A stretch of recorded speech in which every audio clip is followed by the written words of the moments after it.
तो एक बात हमेशा याद रखिएगा, जब आपको दोस्त मुश्किलें सिखाती है ना तो वो यार बहुत ज्यादा दर्द देती है। आप खुद सीखिए, आप खुद समझिए कि दुनिया में आपको क्या करना है। माइनस पर आकर्षित होता है और माइनस प्लस पर।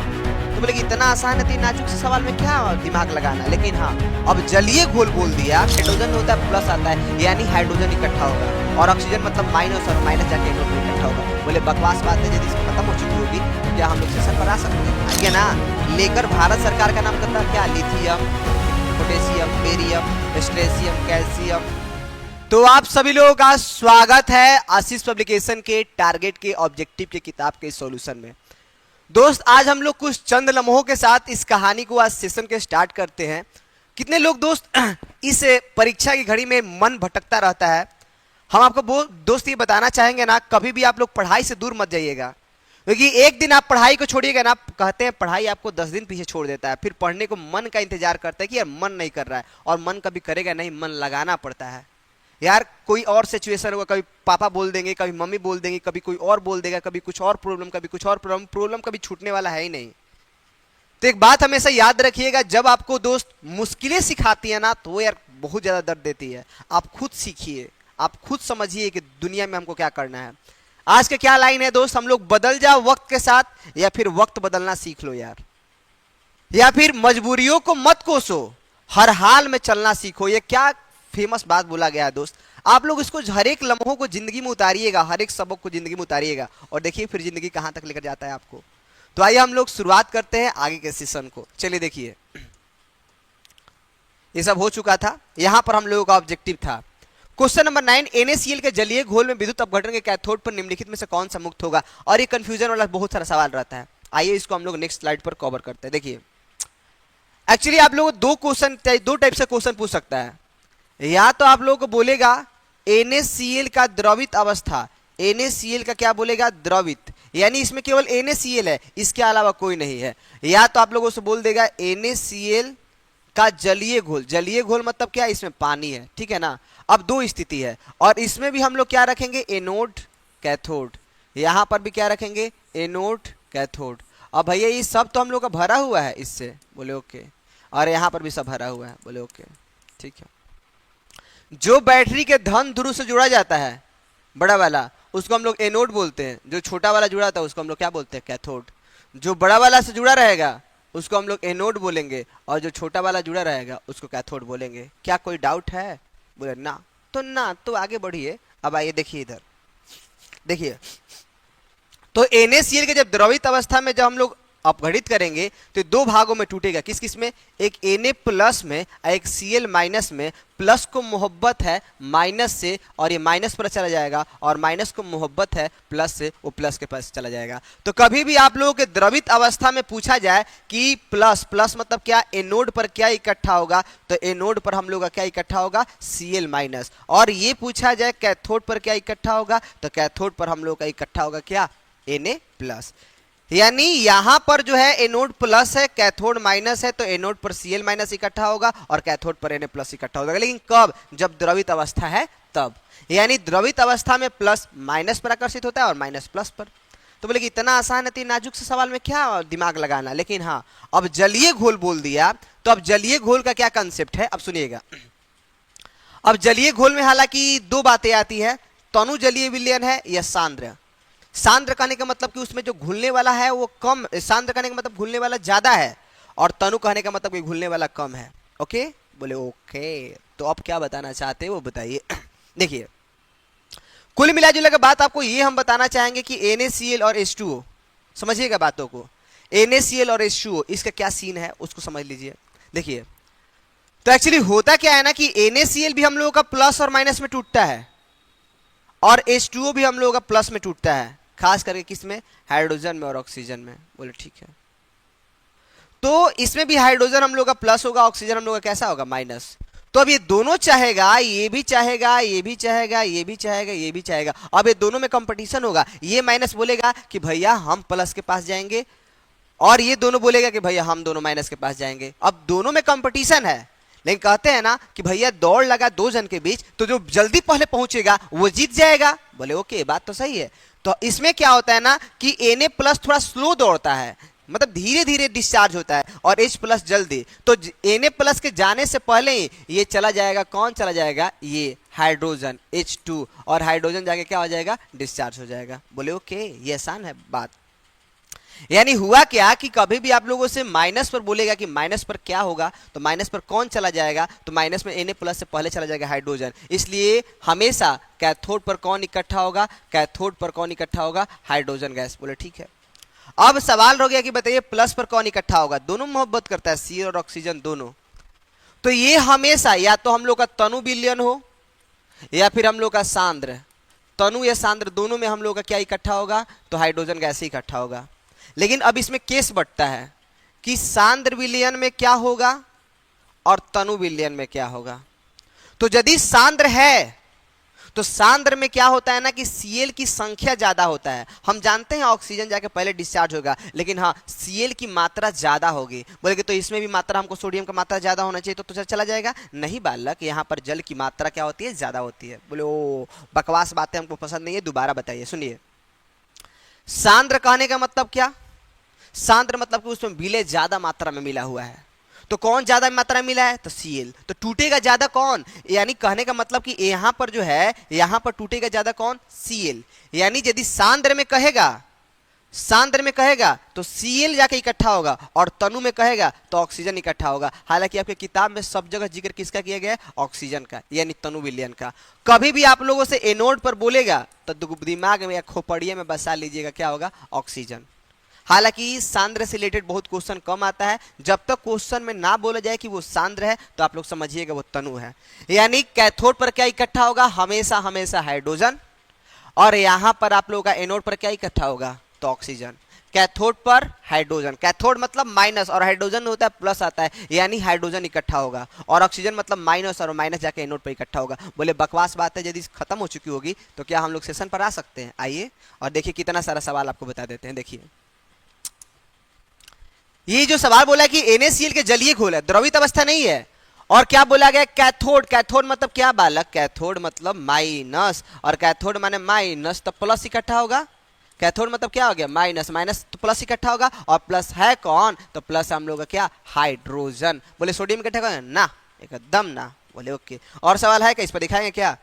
एक ऐसे ही बालक जैसे सवाल पूछता है कि कौन विलयन में विद्युत का संचालन करता है, यानी किसमें धारा का प्रवाह होता है, तो वैद्युत अपघट उसी को बोलते हैं कि जिसके द्रवित अवस्था या जलीय घोल में धारा का प्रवाह करने पर आयन में टूट जाएगा, आयन में टूट जाएगा तो धारा बह जाएगा। तो बोले ओके, ये तो हल्का सवाल था, वो वाला क्वेश्चन पाउ सवाल है का। देखिए यहाँ पर सवाल पूछा गया है, यहाँ पर बोल रहा है कि सोडियम क्लोराइड के जलीय घोल, जलीय घोल बोला गया, द्रवित अवस्था नहीं बोला गया, जलीय घोल में विद्युत विच्छेदन करने पर धनोद, धनोद मतलब क्या, प्लस, प्लस पर कौन इकट्ठा होगा, माइनस, और माइनस है कौन, ऑक्सीजन।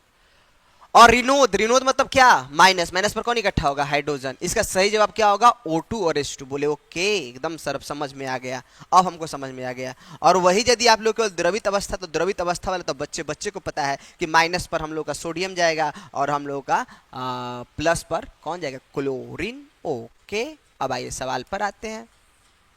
ABC धातुओं के मानक इलेक्ट्रॉन विभव इतना है, तो आपसे पूछा गया धातु का अवकरण क्षमता किसका अधिक होगा। ये सवाल जो है ना, अवकरण क्षमता, अवकरण क्षमता को आपसे बोल दे अपचायक, अपचायक क्षमता या अपचायक प्रवृत्ति। अपचायक प्रवृत्ति मतलब क्या होता है कि उसको इलेक्ट्रॉन को ग्रहण करने की काबिलियत कितना है, ठीक है ना।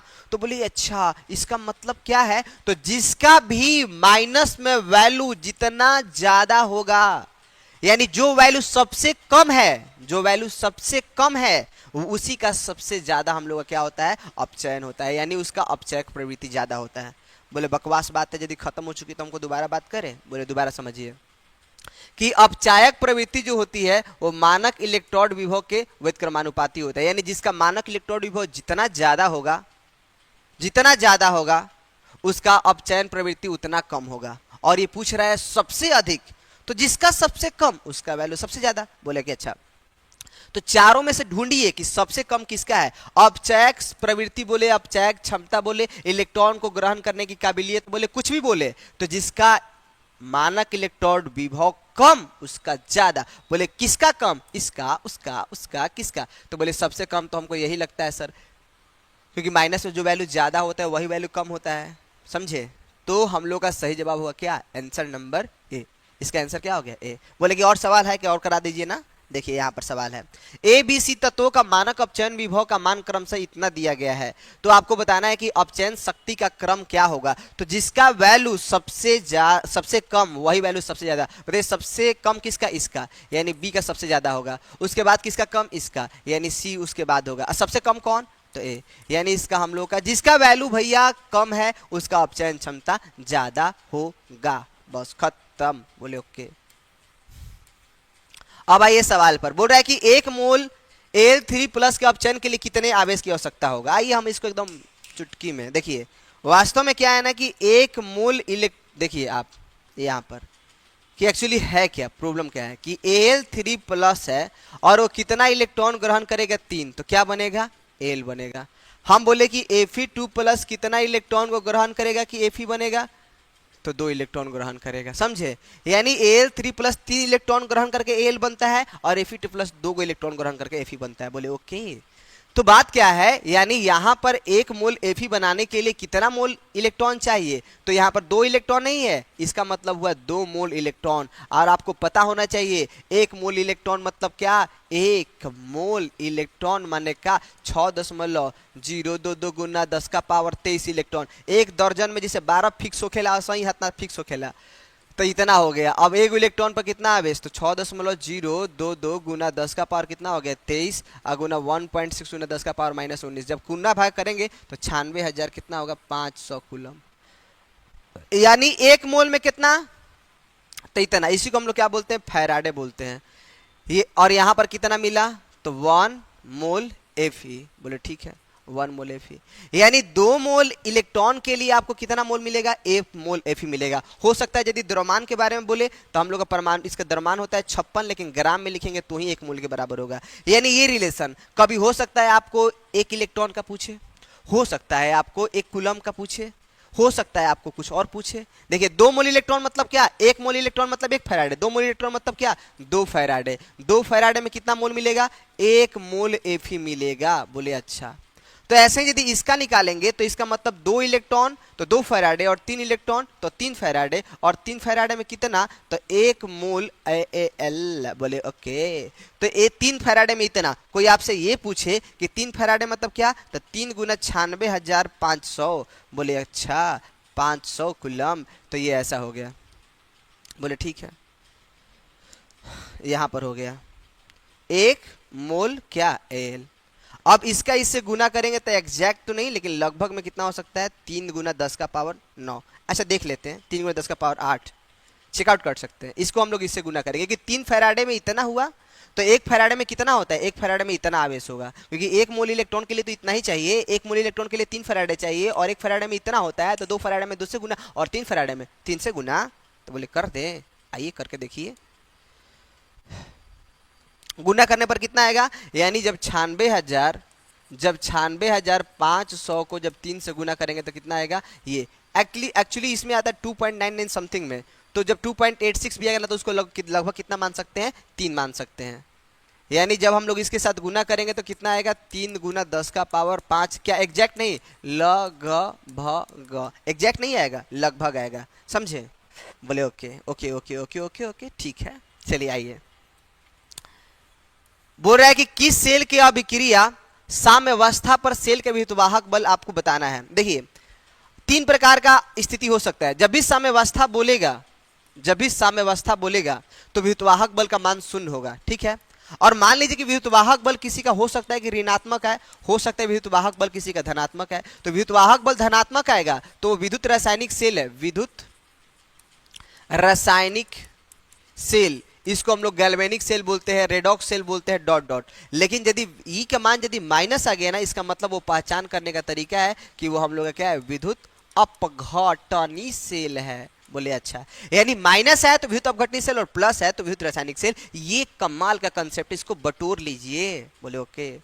नेक्स्ट, Zn2+Cu2+Cu, इसमें क्या है, ये क्या है, तो कभी भी जैसे ये सब जितना भी होता है, हो सकता है यहाँ पर Ag होता, यहाँ पर ऐसे Ag प्लस होता, Ag प्लस होता, यहाँ पर होता लवण से तो Cu और Cu2 प्लस, कुछ भी लग सकता था यहाँ पर।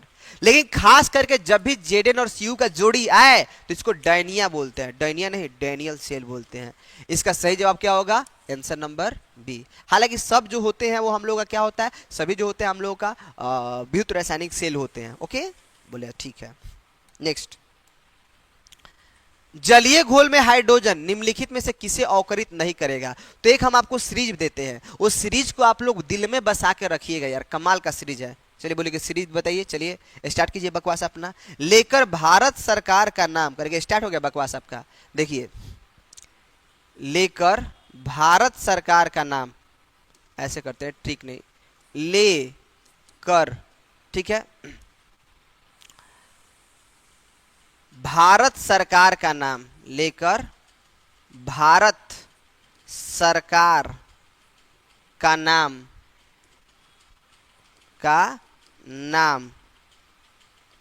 ठीक है ना। लेकर भारत सरकार का नाम करता क्या? Lithium, potassium, barium, strontium, calcium, sodium, magnesium, बोले ठीक है। लेकर भारत सरकार का नाम, ऑल मंत्री जनता से लिया कर, आप फोकना में भर के काजी हो गया फरार, ठीक है ना।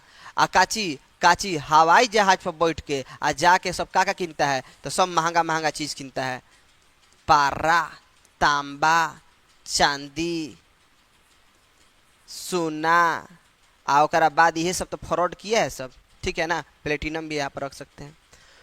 तो किसी वर्ग में ऊपर से नीचे जैसे आते हैं ना, तो ये सबसे मेन निर्धारक होता है, क्योंकि इसका हम लोग का हाइड्रोजन इलेक्ट्रॉन विभव शून्य होता है। इससे ऊपर जितना भी है वो हम लोग का सब माइनस होता है, और इससे नीचे जितना भी होता है इस सब का जो मानक इलेक्ट्रॉन विभव होता है वो हम लोग का पॉजिटिव होता है, और ये सब का मानक इलेक्ट्रॉन विभव क्या होता है? नेगेटिव होता है। बोले अच्छा अच्छा अच्छा अच्छा, ठीक है। खास बात क्या है कि हाइड्रोजन को कभी भी कोई भगा पाएगा, कोई भी भगा पाएगा तो ऊपर वाला भगा पाएगा, कभी नीचे वाला का औकात नहीं है ना कि हाइड्रोजन को भगा पाए, क्योंकि नीचे वाला कम क्रियाशील होता है हाइड्रोजन से, ऊपर वाला ज्यादा क्रियाशील है। आएगा बोले हाइड्रोजन मारेंगे सटाक से, भागो यहाँ से, तो बेचारा हाइड्रोजन कहता है ठीक है, बच्चे का जान लेंगे क्या, चलिए हट रहे हैं। तो ये ऐसा, बोले ठीक है, यही कहानी होने वाला है। तो यहाँ पर यार दोस्त यही होगा। तो आप बताइए कि इसमें इस फॉर्मूला में आपको ढूंढ के बताना है कि कौन जो है ना हाइड्रोजन से, देखिए देखिए कौन हाइड्रोजन से सब ऊपर है, ये Fe भी ऊपर है, कौन नहीं करेगा, कौन नहीं करेगा, अच्छा अवकरित है। अवकरित मतलब क्या? उसको हम लोग ग्रहण कराना है, अवकरित मतलब उसको इलेक्ट्रॉन डोनेट करना, वो इलेक्ट्रॉन लेगा तो कमजोर कौन से ले लेगा। ये नहीं बोल रहा है कि भगाना है, विस्थापित करना है, ये बोल रहा है अवकरित मतलब हाइड्रोजन सरदार बनना चाहता है, तो सरदार कमजोर पर बनोगे, उससे ना इलेक्ट्रॉन ग्रहण कर पाओगे। अब अपने से ताकतवर कहते कि इलेक्ट्रॉन दो, मारेंगे सट्टाक से दिमाग होश में आ जाएगा, ये सब बोले हैं नहीं ना। देखिए यानी किसको अवकरित नहीं करेगा? Fe2+, क्योंकि ऊपर है, लेकिन हाँ ये सब कमजोर पार्टी पड़ता है, ये सब नीचे है। CuAgAu, देखिए यहाँ पर लिस्टवा देख लीजिए, CuAgAu वो क्या है? नीचे है, तो ये कमजोर पड़ता है, इससे इलेक्ट्रॉन को ग्रहण कर सकता है, ये सबको भगा सकता है, लेकिन चाहेगा कि हम Fe को भगाएं तो नहीं भगा सकता है। इसलिए हम लोग का सही जवाब क्या होगा? Fe। इसी लिस्ट पर एक और क्वेश्चन है, ऐसे बहुत सारा क्वेश्चन है, इस लिस्ट को चाहे तो आप लोग दिल में बसाकर अपने कॉपी पर नोट पर लिख लीजिएगा। किसका ऑक्सीकरण सबसे अधिक होगा? तो भैया जो ज्यादा ऊपर होगा ना, जो ऊपर होगा वो उसका ऑक्सीकरण ज्यादा होगा। बताइए कौन ऊपर होगा? तो मैग्नीशियम। देख लीजिए ZnCuMg में कौन ऊपर है, देखिए यहाँ पर Zn कहाँ है, तो Mg के जस्ट नीचे ही है, देखिए यहाँ पर है, लेकर यहाँ पर है Zn। फिर उसके बाद Fe क्या है? उसके नीचे ही है। Al क्या है? उसके नीचे ही है। यानी जो ऊपर है वो भैया बढ़िया ऑक्सीकरण करेगा। बोले ओके ओके ओके ओके। तो देखिए इसका सही जवाब क्या होगा? ऑक्सीकरण विभव सबसे अधिक होगा किसका? मैग्नीशियम का, क्योंकि ये कॉपर हो नीचे आएगा, Zn हो नीचे आएगा, Ag हो नीचे आएगा, ऊपर कौन आएगा? Mg। तो इस प्रकार से आप लोग बहुत सारा सवाल कर लिए, और एक ये न्यूमेरिकल है, इस न्यूमेरिकल को हम बता देते हैं कैसे हम लोग सॉल्व करेंगे। हालांकि ये विलियन चैप्टर का है, ठीक है ना, तो कोई बात नहीं, हम है ना आपके साथ, आपके हाथ। देखिए इधर, चलिए देखिए, बेरियम सल्फेट के घोल में समतुल्य सुचालकता इतना है। समतुल्य सुचालकता मतलब क्या? लैम्डा इक्यू, इसका वैल्यू दिया गया।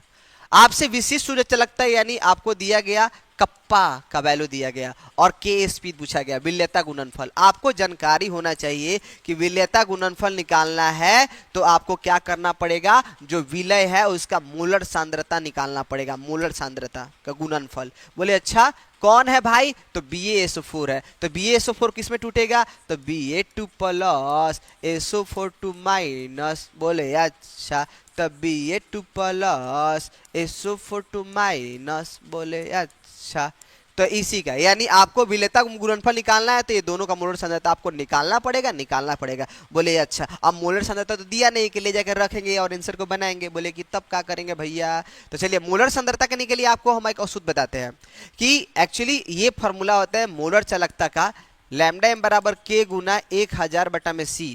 ये यानी यदि आप लोग को मोलर चालकता का जानकारी होता तो मोलर चालकता की जानकारी यदि आपको चाहिए तो, क्योंकि यहां पर आप लोगों को सी चाहिए, तो बोले सी चाहिए तो के गुना 1000 अब बटा में क्या लैम्डा एम लिख देंगे तो सी निकल जाएगा, सी के लिए जगह रख देंगे तो बन जाएगा। तो का क्वेश्चन में कप्पा दिए है, अरे हाँ सर पापा दिए है, पापा नहीं कप्पा दिया है। बोले ठीक है 1000 तो रख सकते हैं, लैम्डा एम दिया है सर, है क्या है दिया नहीं, वो EQ है। यानी फिर मामला फंसा, जब हम इसको निकालने चले तो हमको यार मोलर सांद्रता नहीं मिला, मोलर सांद्रता निकालने चले तो ये लैम्डा एम नहीं मिला। अब लैम्डा एम नहीं मिला तो दोबारा दिमाग लगाएंगे यार लैम्डा एम कैसे निकलता है, तो लैम्डा एम का फॉर्मूला होता है एन गुना लैम्डा EQ। बोले एन गुना लैम्डा EQ। और भैया ये लैम्डा EQ कैसे निकलेगा, तो एन का बताइए, एन बताइए एन कितना है, तो एन कहने का मतलब कि कितना आयन टूट या जुट रहा है वही एन होता है। तो बताइए कितना, तो 2। ठीक है अब बताइए लैम्डा EQ दिया है एकदम सर, दिया है 400, 4 दूनी का 800, 800 को रख देंगे तो बोले कि एकदम, तो के वैल्यू कितना दिया है, के का वैल्यू दिया है 8 गुना 10 का पावर माइनस 5 गुना 1000, 1000 माने 10 का पावर 3। लैम्डा एम का वैल्यू कितना, लैम्डा एम का वैल्यू कितना है बालक, लैम्डा एम का वैल्यू कितना है 800, 800 माने 8 का गुना 10 का पावर 2, 8 से 8 खत्म, ऊपर जाएगा माइनस में, अरे अरे अरे तो प्लस 2 ऊपर जाएगा तो क्या हो जाएगा माइनस में, तो 5 2 कितना हो गया 7, 7 में 3 का कितना हो गया 10 का पावर माइनस 4। यानी हमको मोलर सांद्रता निकल गया एगो का कितना हुआ 10 का पावर माइनस 4। तो यहाँ पर भी 10 का पावर माइनस 4 गुना 10 का पावर माइनस 4। एक्चुअली जो आप लोगों का आंसर आने वाला है वो कितना आएगा 10 का पावर माइनस 8।